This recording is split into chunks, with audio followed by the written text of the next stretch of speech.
सबसे पहले मैंने शुरुआत की मैं एसएसबी थोड़ा घर से करूं, तो मैं जब घर में थोड़ी प्रैक्टिस की तो मुझे समझ में आया कि मैं चाहे जितनी घर में प्रैक्टिस कर लूं, मुझे जो एक्सपोजर एसएसबी के लिए चाहिए वो यहाँ नहीं मिलेगा। वो हमारी स्टोरीज चेक करते हैं वन बाय वन, जो फीडबैक देते हैं और जो एक बताते हैं कि आपको क्या इम्प्रूव करना चाहिए, कहाँ पर आपने गलत किया। लिमिटेड रिसोर्सेज मिलते हैं, रस्सी, बल्ली, फट्टा, इनकी मदद से हम कैसे पार कर सकते हैं। तो यहाँ से आदत पड़ गई थी 4 बजे उठने की।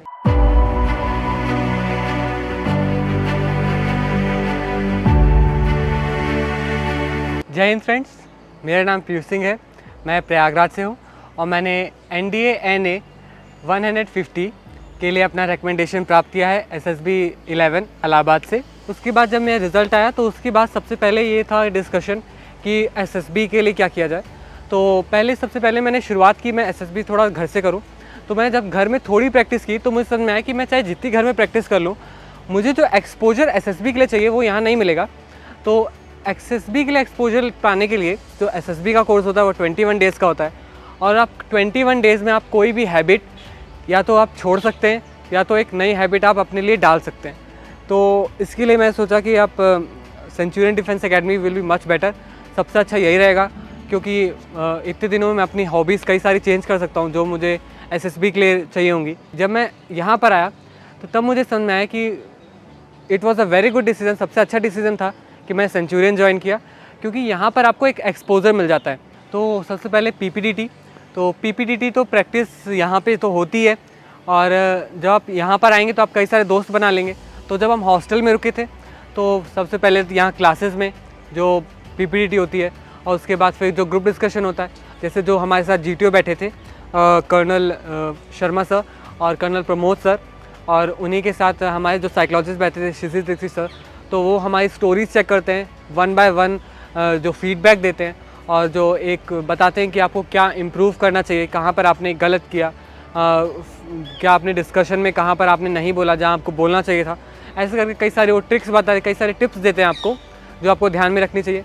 तो मैं उनको एक डायरी में नोट कर लेता था, एक रफ कॉपी में, जहाँ पर मुझे हमेशा याद रखता था कि हाँ इन चीज़ों पर मुझे ध्यान देना है और अगली बार जब मैं ग्रुप डिस्कशन करूँ तो मुझसे ये गलतियाँ ना हो। जैसे TAT, word association test, situation reaction test, self description test, तो इनकी जब आप ब्रीफिंग सर देते हैं और उसके बाद वो भी वहाँ पर कुछ टिप्स बताते हैं तो उनको भी मैं एक नोट कर लेता था, अपनी जो गलतियाँ थी उनको नोट करता था।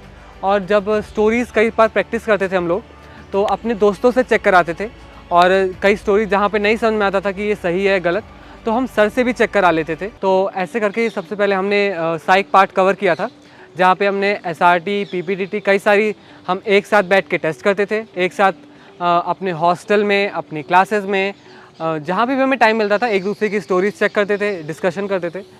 जब ग्रुप ऑब्स्टिकल्स आ जाते हैं तो ग्रुप ऑब्स्टिकल्स हम लोग क्या करते थे कि हम लोग कॉपी पे ड्रॉ कर लेते थे। जैसे हम जब हमें ले जाया जाता था ग्राउंड में तो वहाँ पे हम ड्रॉ कर लेते थे कि ऐसे ऐसे हैं और इसमें क्या एक ट्रिक लगेगी, जैसे बल्ली और फट्टे दोनों को कंबाइन करके हम एक अगर कोई बड़ा होल है तो उसको, कोई बड़ा छेद है उसको कवर कर सकते हैं। तो ऐसे करके कई सारी ट्रिक्स थी। तो हम भैया लोगों से, सर से, जैसे कर्नल प्रमोद सर थे GTO, तो कर्नल शर्मा सर थे, तो वो अच्छे से बता देते थे कि आपको क्या करना है, तो हम वो भी डायरी में नोट कर लेते थे। और फिर जब गूगल पे सर्च करके कई सारे ऐसे ऑब्स्टिकल्स आते थे तो हम साथ में बैठ के हम ये सोचते थे कि इस ऑब्स्टिकल को कैसे पार करना है, कैसे हमारे जो लिमिटेड रिसोर्सेज मिलते हैं, रस्सी, बल्ली, फट्टा, इनकी मदद से हम कैसे पार कर सकते हैं। ऐसी कई सारी चीज़ें हम लोग सोचते थे।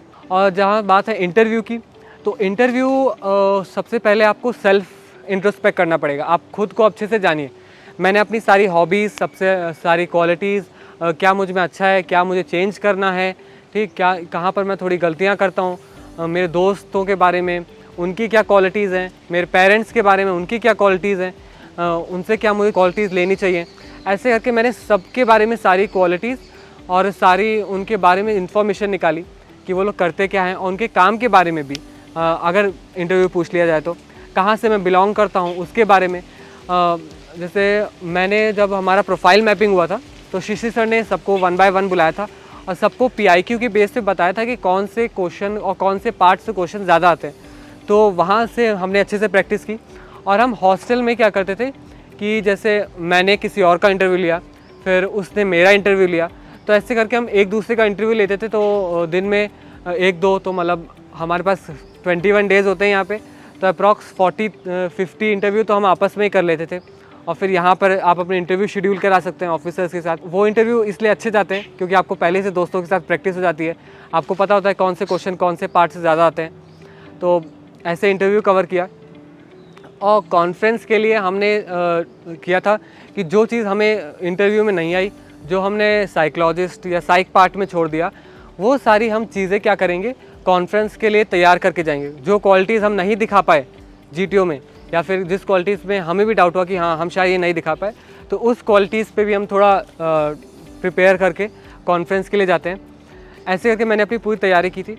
और जब मैं यहाँ से घर गया तो वो जो डायरी मैंने बनाई थी जिसमें मैंने सारे पॉइंट लिखे थे, कौन सी गलती करनी है, कौन सी नहीं करनी, ऐसे करके जितनी भी ट्रिक्स और टिप्स थी उनको रोज़ मैं देखता था मुझे क्या करना है। और कुछ मैंने चीज़ें लिखी थी कि जो मुझे डे टू डे करनी है, जैसे एक्सरसाइज, कुछ डेली रूटीन बनाया था।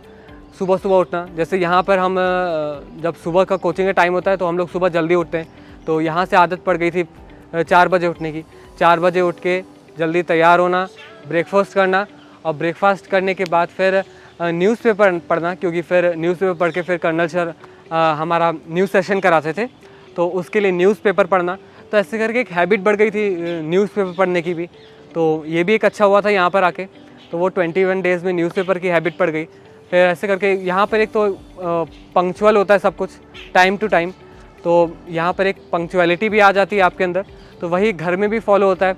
घर में मैंने यहाँ पे नोट कर लिया था कि हाँ घर पे सबकी मदद करनी है, सबको असिस्टेंट करना है, सबको कैसे करना है। तो सब यहाँ से मैं नोट करके गया था कि मुझे क्या करना है। आप भी आप डायरी बनाइए एक, और उसमें भी नोट करिए आपको क्या गलतियाँ नहीं करनी, और ऐसे करके आप भी अपने आप को चेंज कर सकते हैं। और इसी बात में मुझे अच्छा लगा, क्योंकि यहाँ पे ये नहीं होता कि आपको चेंज किया जाएगा, यहाँ पर आपको बताया जाएगा कि आप कैसे चेंज कर सकते हैं, और आपको चेंज खुद करना पड़ेगा। और यही एक ऑफिसर होता है जो अपने आप को चेंज कर सके, किसी भी माहौल में अपने आप को ढाल सके। तो यहाँ पे मैं अपने सेंचुरियन को बहुत धन्यवाद करना चाहूँगा, क्योंकि शायद इन्हीं अगर ये नहीं होते तो मुझे अपने बारे में कभी कुछ पता ही नहीं चलता कि मेरे अंदर क्या गलतियाँ हैं और मैं कैसे उन्हें चेंज कर सकूँ। तो thank you centurion very much. I proud to be an Centurion.